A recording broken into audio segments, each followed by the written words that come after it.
welcome to my very first goodbyes or goodbyes. Now, if you looked at the title, I think you have a pretty good idea as far as what this is going to be about. I just decided to start grabbing things that I've purchased kind of throughout the years. So I guess this will be my 2015 goodbyes or goodbyes. I'm gonna make it a quarterly thing next year. So since I had a whole year's worth of products to choose from, I have quite a few things. This is just narrowed down to pieces that I really could not ever repurchase and stuff that I would definitely and will definitely repurchase. So let's get started, shall we?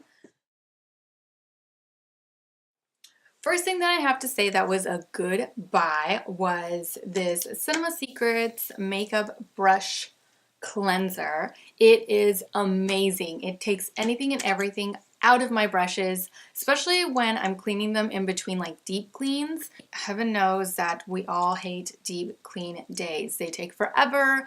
Getting everything out of the brushes just seems like an eternity, and you literally stand over your sink for a good 30 minutes to an hour, at least for me, because I will literally hoard all of my dirty brushes and then wait until I have nothing left in order to start cleaning. So this has just been a lifesaver because it cleans absolutely well. It gets gel liner out of my brushes completely. It is literally the only thing that will get the gel liner out of my brushes, and sometimes I'll use this before I even start deep cleaning. So definitely a good purchase.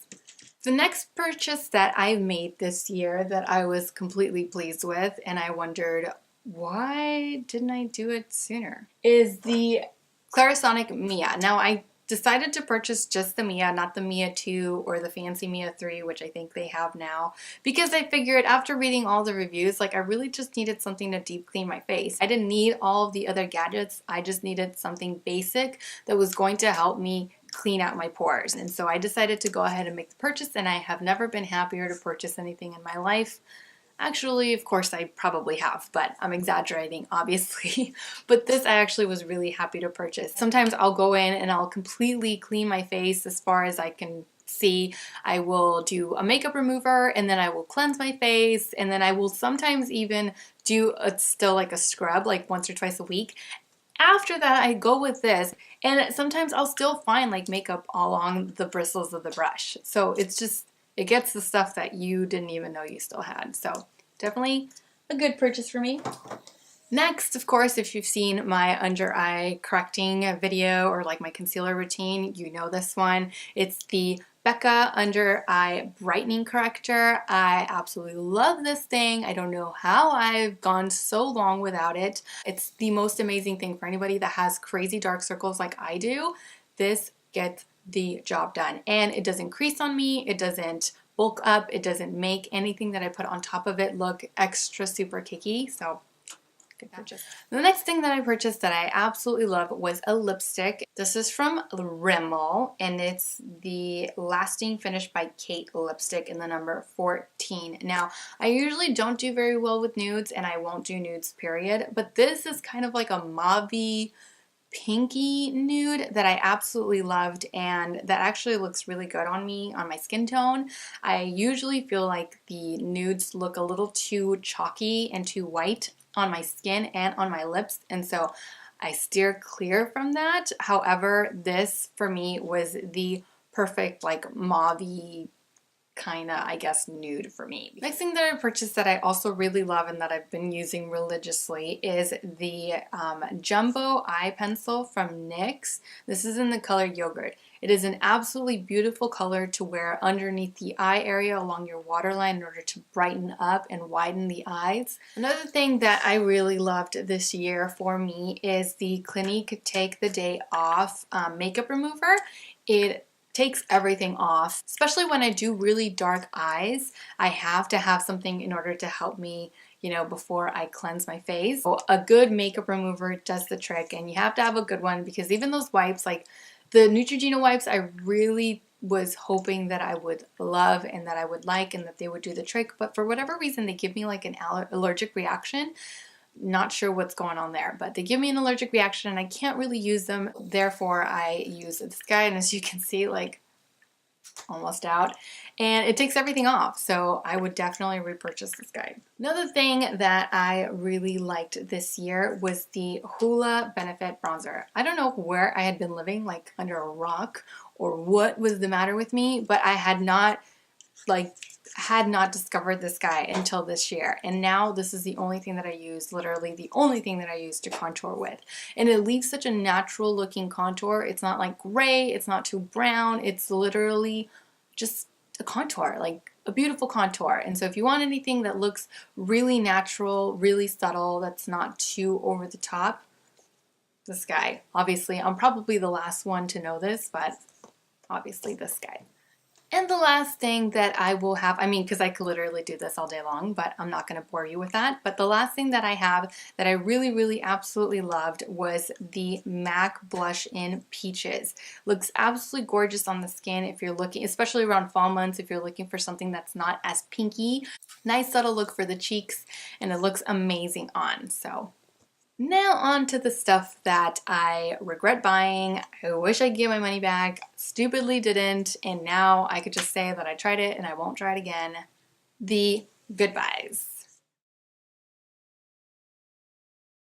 I understand, before I get started, I'm going to have a disclaimer. Of course, I understand that these products may work for some people, they may not work for others. I'm probably, obviously, on the list of did not work for me, but just because they didn't work for me doesn't mean that people out there don't love them, they don't absolutely swear by them. I just personally did not like them. They just personally did not work for me whatsoever, and because of that, I will not ever be repurchasing them or using them. I hate to say it, but I'll probably end up just throwing them in the trash. The first thing that I purchased that I absolutely regret purchasing is the MAC Studio Water Weight Foundation. It is bad. Or at least it was for me. I don't know how anybody else felt about it. I personally did not like it. I thought that it's really sheer. They say you can build up the coverage. As soon as I put it on, I felt it on my skin, and throughout the entire rest of the day, I felt it on my skin. And I didn't use a whole lot of it. It comes with a dropper, and I used maybe like, I don't know, 4, 5, 6 drops perhaps on my entire face, because I obviously like to bring the foundation down to my neck, and so I need a little bit more than just a few drops so that it blends nice and evenly and you're not left with a line along the jawline.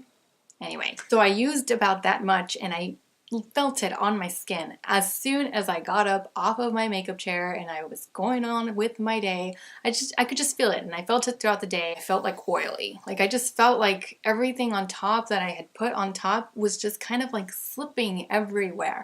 And I am more on the dry side as far as my skin goes than I am on the oily side, so I can't say like, oh, you know, because I'm oily, that's why I felt even worse. Like, no, I'm more on the dry side than I am the oily side. However, with this foundation, I felt oily the entire day and I could not wait to take it off.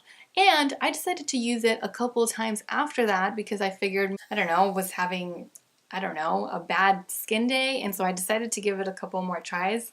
Same result. So nothing really changed. It's just foundation. So it just did not work for me, and I would not repurchase it again. This is the Prep and Prime, the MAC Prep and Prime BB. It's their beauty balm. And I'm sure it works great for some people. I'm sure that a lot of people love this stuff because it's a BB cream and it's really light and it's supposed to be, you know, better for your skin. It has high SPF of 35, which is, you know, obviously higher than foundations, which usually have like anywhere from 15 to 30. So I'm sure this works great for a lot of people. However, I had to put it on my goodbye list because I don't know what ingredient it carries, and maybe I should start doing a little bit more research on this kind of stuff myself, because it gave me like an allergic reaction. I literally felt itchy every single time that I feel itchy right now too, maybe because I grabbed it and then I touched my skin. I have no idea. I felt itchy on my face. I felt itchy on my neck. It was just a bad time. Just didn't work. So goodbye. Next on my list is the Laura Mercier Secret Concealer. It was just not working for me. And like I've said in my concealer video, perhaps it's because I do have a lot of lines like underneath my eye just naturally, and I have dark circles, and so when I use concealer, I don't just use like a little couple drops or a couple of dots. Like I actually have to use a little bit more than I'm sure a lot of people do. And so putting this on the same way that I would put on any other concealer was just a bad time for me because it is really thick. It's a cream and it just sat on my skin really heavily and completely just brought all of the lines to light. So all of my under eye lines were just really obvious after I put this on. And like I did with everything else, I gave it a few more shots and it was just a no-go. So for that, I put it on my goodbye list. This next powder is not the powder's fault because the powder is actually pretty great. However, it's just a bad color for me. I thought that it would look, or that it would work well because I am a little bit of a darker skin tone than most. Not too dark, but I mean, obviously. I'm Mexican, like obviously I'm darker. And so I thought that this was going to work for me, but it just did not work for me. It just looks really yellow under my eye area. But the powder is actually really nice. I'm sure it would look amazing because I've seen it look amazing on other people that have like darker complexions than I do, and like just slightly darker, not even that much darker, but I've seen it look really good on them. However, for me, it was just a little too yellow. So definitely a goodbye, unfortunately, because I actually like that powder. This next thing I purchased at the beginning of the year because everybody and anybody on Instagram was talking about it. Now, of course, Anastasia Beverly Hills, absolutely love her Brow Wiz, her pomade, literally the only thing that I will put on my brows because they're the only thing that works. But this contour cream kit was just a no-go for me. Absolutely no-go for me. I cannot, no. And I remember it was like the launch date and the website crashed and I was like waiting in line to check out for like 30 minutes. Finally checked it out and I could not wait for this to arrive by mail. Like I just could not wait. Once I finally did, it was like no. The consistency of these was just way too dry. The formula, rather, of these is just way too dry. I remember I don't know if I saw like Manny MUA's Snapchat or like a YouTube video and he was talking about them, trying to make them work. And I mean, I'm sure it was sponsored in some way, or I'm sure that he felt like he had to talk it up because it was Anastasia and who's going to talk it down? Nobody. But he was even talking about like, oh yeah, you know, Jaclyn Hill, I'm assuming, Jaclyn and I, we were talking about it and like, oh, we decided that, you know, we'd put like oil on it. And I'm like, why would you need to put oil on a product that's supposed to be a cream itself? Like, why is it so dry that you would have to feel the need to put an oil on it? But okay. And so at first I tried to work with it without the oil because I figured there shouldn't be a need for oil. Definitely too dry for me. And then I tried putting some oil on it. Definitely too oily. So just regardless of how I used them, they were just super dry. And even now, like maybe because I haven't used them in a while, so obviously like they're gonna be dry, but they're just super dry. Would I ever purchase this had I known that the formula on these was gonna be so incredibly dry and just awful? Absolutely not. But you live, you buy, and you learn. So no go for me on the Anastasia Cream Contour Kit. No. So that is it for this episode of Goodbyes or Goodbyes. I hope you guys enjoy these types of videos. I absolutely love giving you guys, anybody, my honest feedback on anything because I feel that there is a lack of that in the community. People are just trying to sell, and I absolutely understand. People are just trying to make money. I absolutely understand that, but you really don't know who to trust. The only person that I feel like I can honestly, truly, perhaps even 100% trust as far as beauty products is Samantha from Batalash. If you haven't seen her, which I highly doubt, but if you've never checked her out, please do yourself a favor and check her out. She's absolutely honest, down to earth. She does cuss a lot, but hey, just keeps it just keeps it real, I guess. So yeah, I like doing these types of videos for you guys, and like I said, I'm gonna make them a once a quarter thing. I really hope you guys enjoyed this video. As always, guys, take care, and I will see you guys next time. Mwah. Bye.